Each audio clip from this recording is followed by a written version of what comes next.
December 1944. Deep inside an American POW camp. The cold wind swept through the barracks, carrying the echoes of distant battles and memories of a world torn apart. Life for the prisoners had become a relentless cycle of work, meals, sleep, and fear, each day blurring into the next. Japanese, German, and Italian soldiers alike measured survival not in victories, but in endurance, counting hours as small triumphs over despair.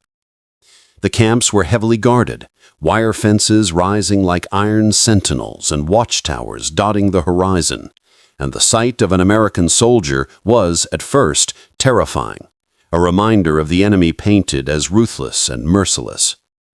Yet amid this fear, subtle signs of humanity began to appear. Guards smiled occasionally, offered a gentle word, shared small comforts. And the prisoners could not reconcile this with what they had been taught to believe. For the Japanese POWs, trained to uphold honor above all, the realization that captors could act with kindness was confusing and overwhelming. Pride battled with a dawning understanding that survival required navigating a reality where enemies could show compassion. As December approached, rumors began to circulate of a holiday called Christmas. Stories of family gatherings, feasts, and celebrations seemed almost mythical to men who had known only war. Yet preparations in the camp made the idea real. Supplies were moved, decorations appeared, and anticipation, strange and unfamiliar, filled the air. Skepticism warred with curiosity. Why would their enemies do this for them? Was it a trick? A test? Observing neatly stacked boxes and careful arrangements, the prisoners slowly realized it was genuine. The packages contained food they had not seen in years: sweets, canned fruit, clothing, and small personal items like scarves, toys, and books, each a reminder of the world beyond the barbed wire. This unexpected event tested the prisoners emotionally in ways that battles never had, forcing them to reconcile fear with hope and highlighting the simple truth that compassion could exist even amidst war. They wrote letters home describing what they witnessed, though many doubted anyone would believe such kindness came from those they had been trained to hate. As the days passed, anticipation grew, and memories of home mixed with the harsh reality of captivity. On the eve of the event, as night fell and cold seeped into the barracks, the prisoners lay awake, listening to the wind and pondering what awaited them. Each man wrestled with private thoughts of family, the war, and the glimmers of humanity he had observed. They could not yet imagine the depth of emotion they would feel when confronted with the Christmas gifts, the acknowledgement that even in wartime someone could see them as human. And so they waited, quietly and tensely, for a Christmas unlike any they had ever known, a moment that promised to shatter preconceived notions, break down emotional walls, and reveal the astonishing capacity for kindness even amid the darkest circumstances of war. The days following the whispers of Christmas preparations brought a strange mix of hope and disbelief among the prisoners.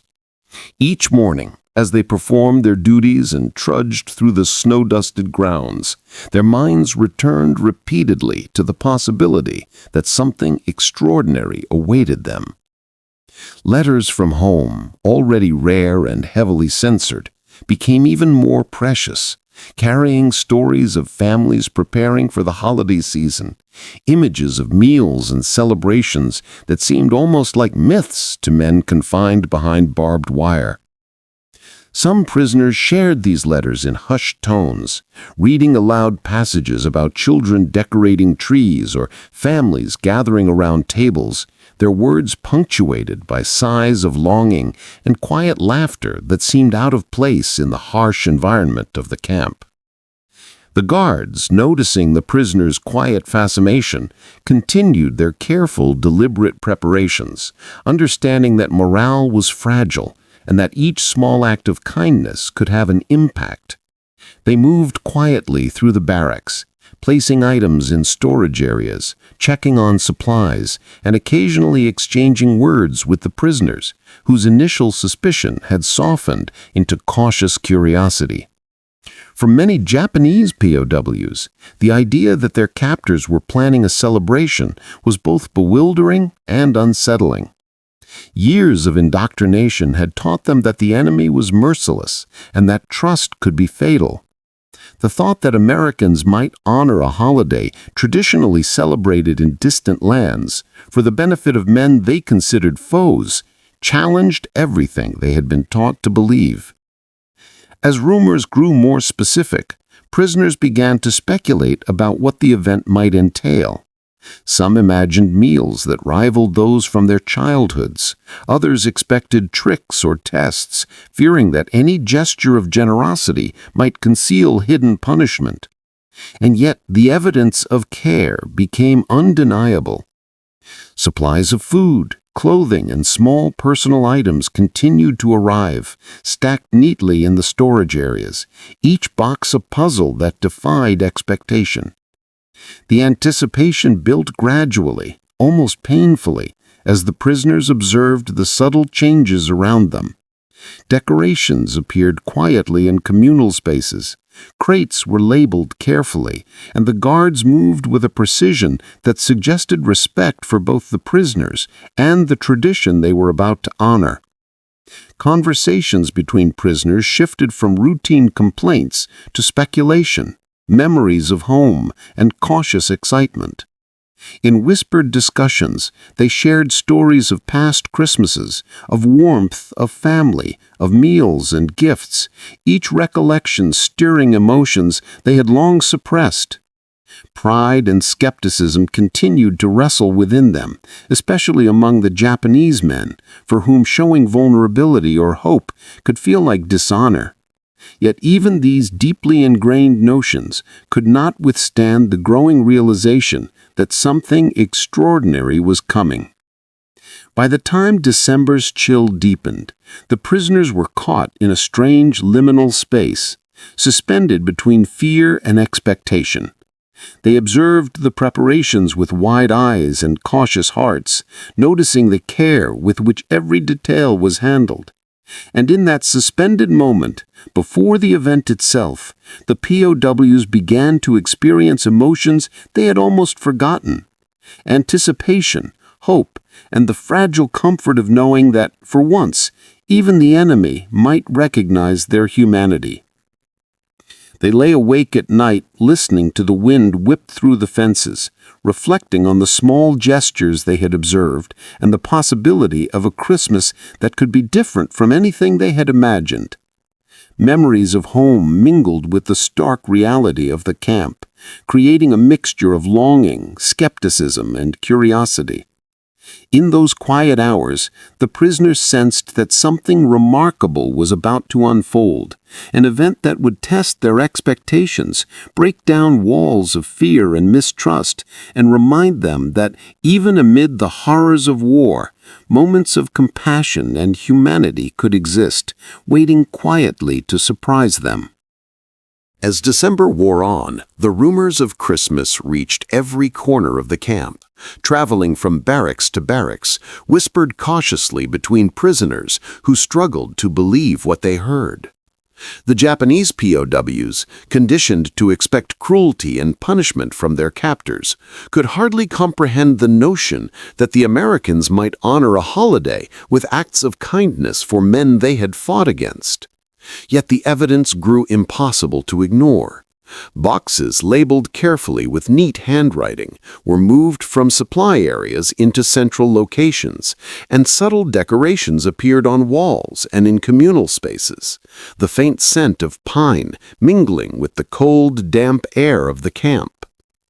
Prisoners observed the guards working quietly, with care and precision, their movements deliberate, almost ceremonial, as if preparing for something sacred. The anticipation created a tension unlike any they had known in months of captivity. Each prisoner wrestled with conflicting emotions: fear that this was a trick, hope that it might be real, curiosity about what awaited them, and a deep longing for something familiar, something that reminded them of home. Stories of past holidays, shared in hushed tones, fueled their imaginations.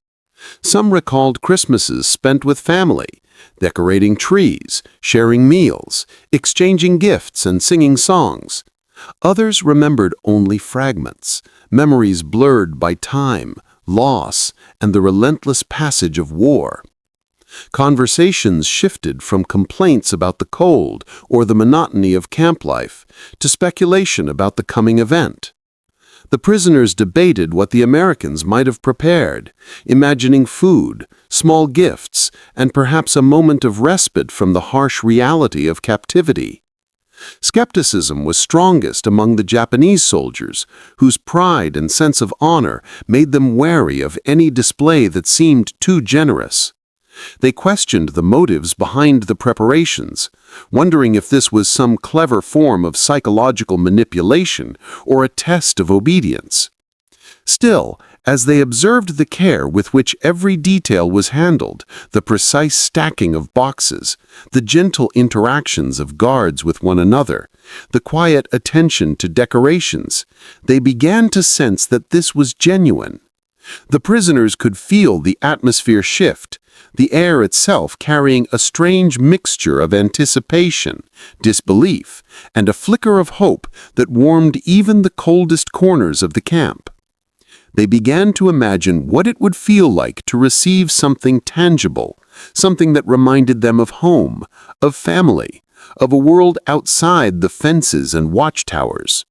Some wrote letters to loved ones describing what they had seen, though many doubted anyone would believe the tale.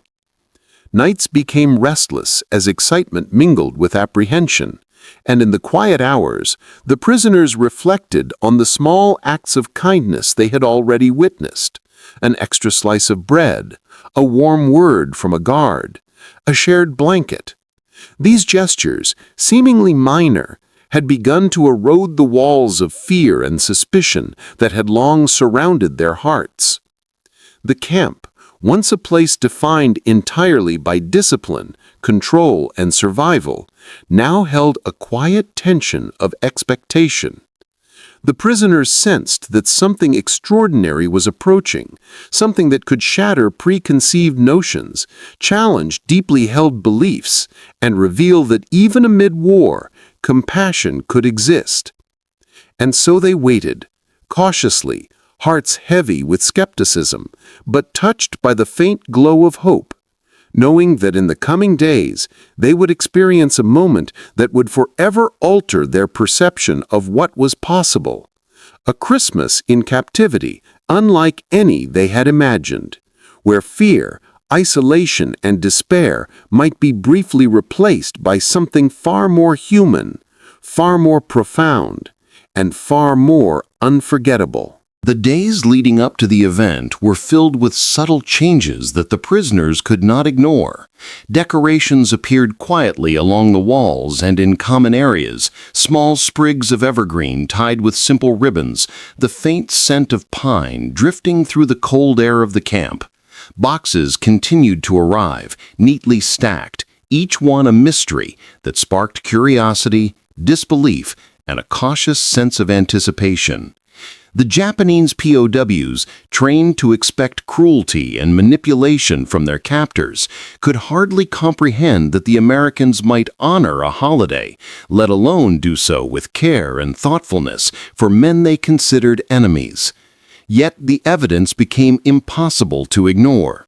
Guards moved with deliberate care, checking supplies, arranging items carefully, and occasionally speaking to prisoners with a calm, almost gentle tone that made the surreal nature of the preparations even more striking.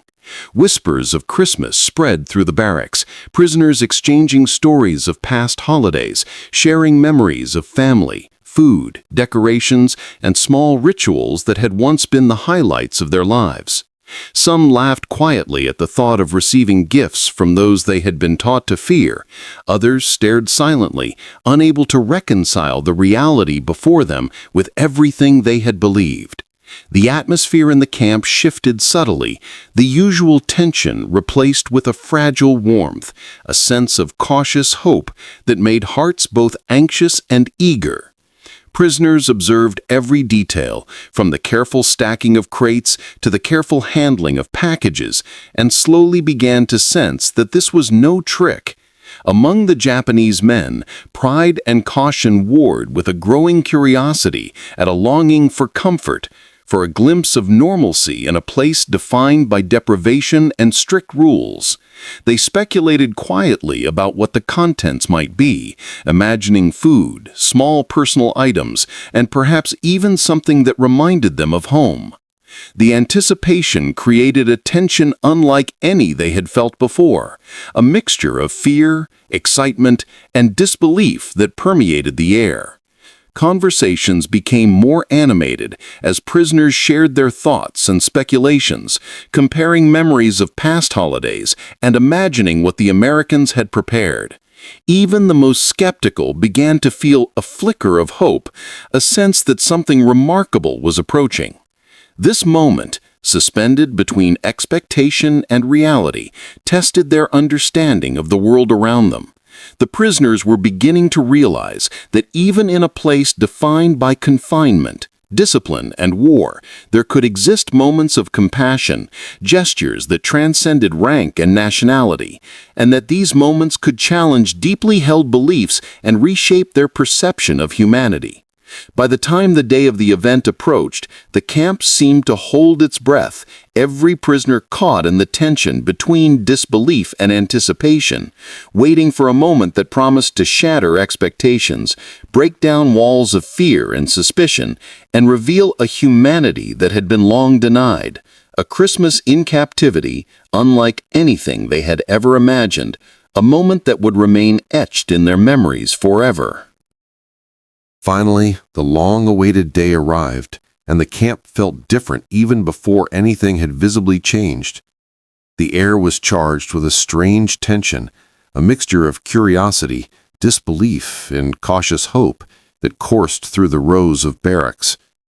Prisoners had long been trained to expect cruelty, deception, and punishment, yet the subtle hints of preparation in the days before had created a fragile sense that something extraordinary was about to occur. Boxes, stacked with precision, were brought out and opened with meticulous care, revealing contents that seemed almost impossible to believe. Fresh fruit, tins of food, small personal items like gloves, scarves, and trinkets, and sweets that the prisoners had not tasted in years were carefully distributed, each package a small testament to thoughtfulness and attention. The Japanese POWs, accustomed to suppressing emotion and maintaining rigid pride, stared in disbelief. They had been trained to expect the worst from their captors, yet here was an act of generosity, patience, and humanity unfolding before their eyes. Guards moved quietly among the prisoners, offering assistance when necessary, answering questions with calm clarity, and maintaining a respectful distance that allowed the men to experience the moment fully. Some prisoners hesitated to touch the items, their expressions a mix of astonishment, confusion, and a dawning gratitude that was difficult to process. Conversations quietly erupted in the barracks, as whispers of amazement mingled with laughter and tears, reactions long suppressed by fear and the rigid routines of camp life. Memories of home surged into consciousness, images of family gatherings, decorated trees, warm meals, and laughter that had seemed lost to the years of war flooded their minds. The shock of receiving kindness from men they had been conditioned to fear and despise created an emotional collision, challenging their assumptions and forcing them to reconsider what they thought they knew about human nature and their enemy. The atmosphere in the camp shifted profoundly. The usual tension, the constant vigilance, and the anxiety that had dominated every moment were replaced with a fragile warmth, a sense of shared humanity that bridged the gap between prisoner and guard, enemy and human being. Some Japanese POWs wept quietly, others laughed softly, and many simply stared, absorbing the reality of a moment that defied all expectation. They began to understand that kindness was not weakness, that compassion could exist even amid the horrors of war, and that small gestures could have an impact far beyond their physical measure. This Christmas, unlike any they had experienced before, became more than a day. It was a revelation, a reminder that even in captivity, even in the midst of conflict, moments of empathy, care, and connection could shine through. By the end of the day, the prisoners carried with them a new awareness. The world was capable of humanity, even in its darkest moments, and their understanding of what it meant to be seen, cared for, and valued by others would remain imprinted on their hearts long after the war itself had ended. The events of this day would forever change the way they perceived their captors, the enemy, and the fragile, enduring potential for kindness in a world defined by struggle. In the days following the Christmas gifts, the prisoners began to process the profound impact of what had occurred. The Japanese POWs, long trained to suppress emotion and to expect cruelty from their captors, found themselves confronting feelings they had not allowed themselves to feel for months or even years. The initial shock and disbelief had given way to a quiet curiosity, a cautious openness to the idea that their captors could act with kindness and consideration.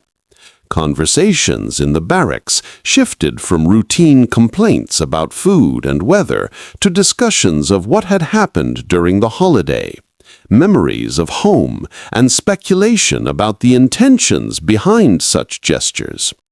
The guards, continuing their duties with calm efficiency, maintained a respectful distance that allowed the prisoners to navigate their emotions and interactions freely. Every small gesture became amplified in meaning. A hand offered to help with a package, a kind word in passing, the careful distribution of items that ensured fairness. These acts, seemingly minor, resonated far beyond their physical presence, creating bridges between prisoners and guards that had previously seemed impossible.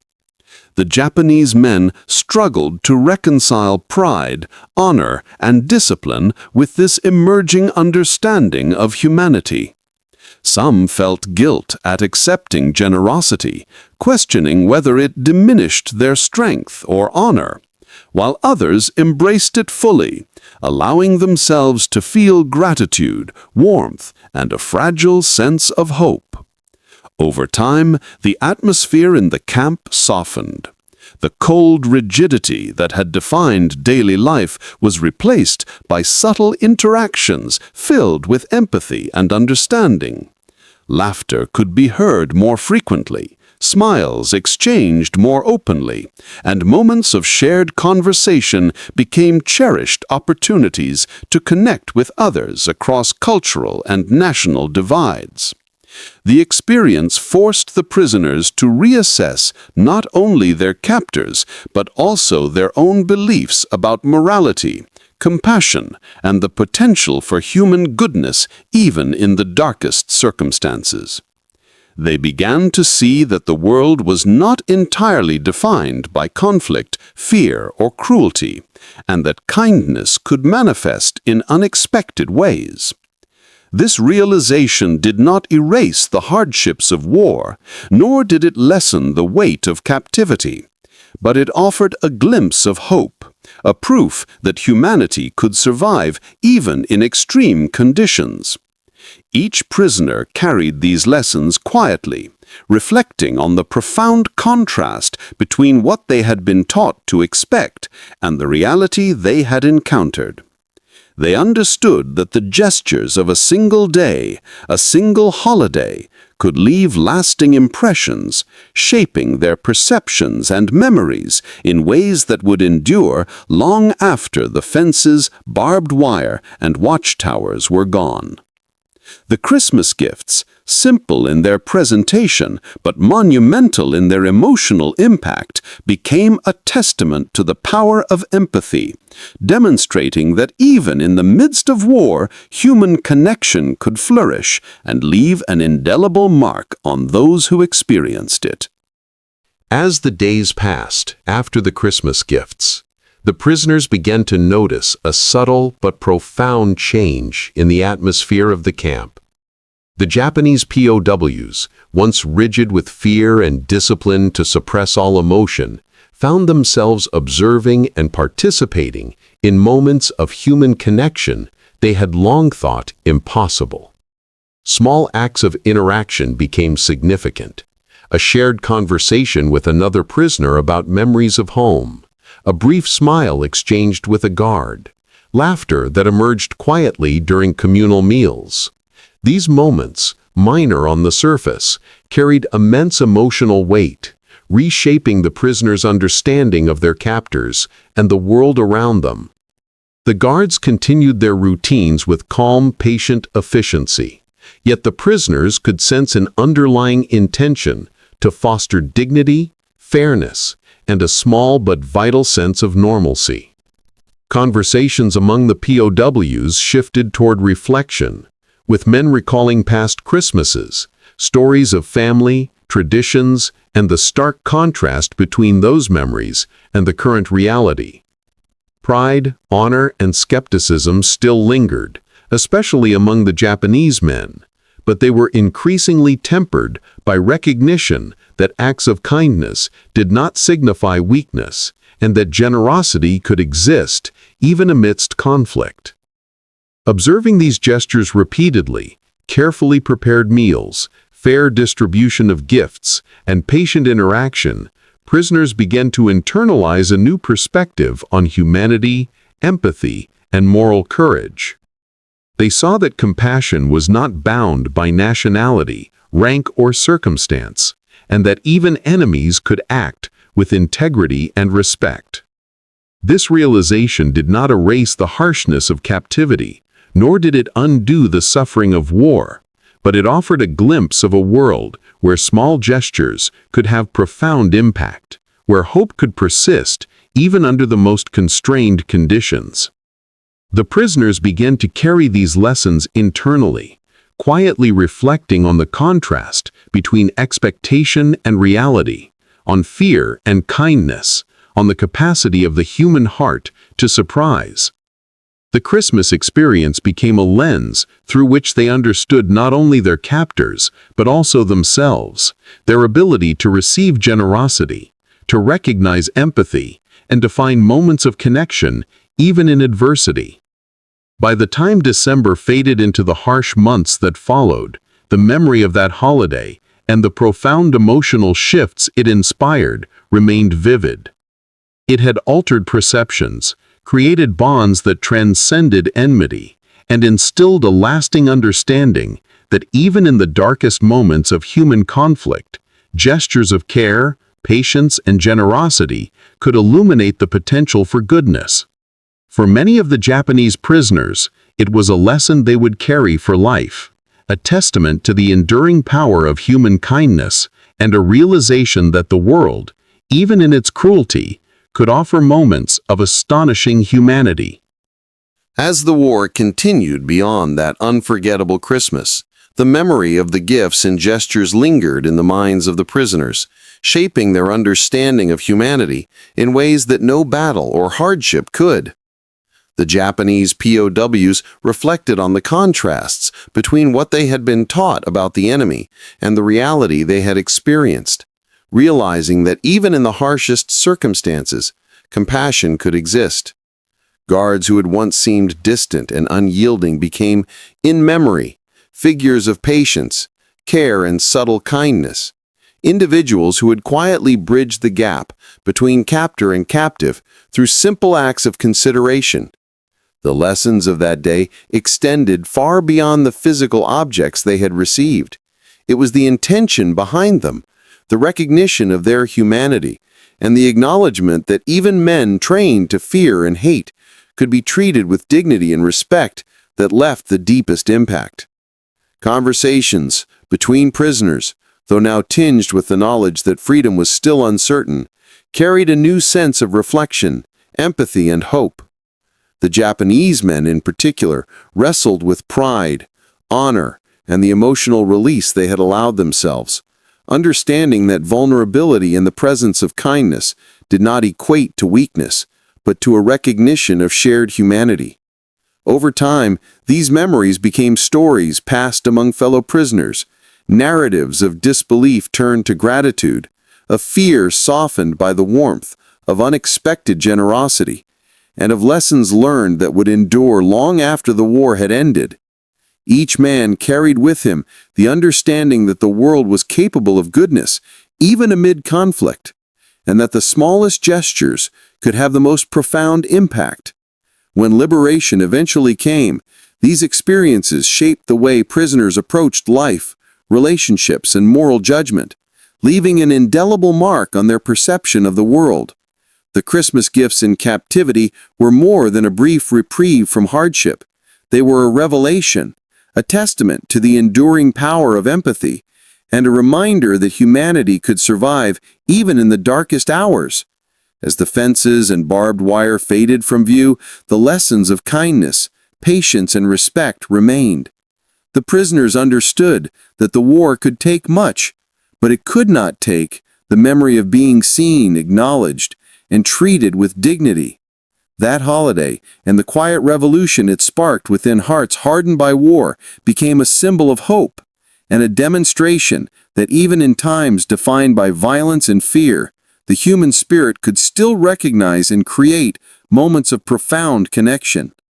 In the end, the story of those prisoners, their disbelief, their wonder, and their gratitude, stands as a timeless reminder that compassion is a force more enduring than conflict, a light capable of piercing the darkest of circumstances, and a testament to the extraordinary potential of the human heart to surprise, heal, and endure.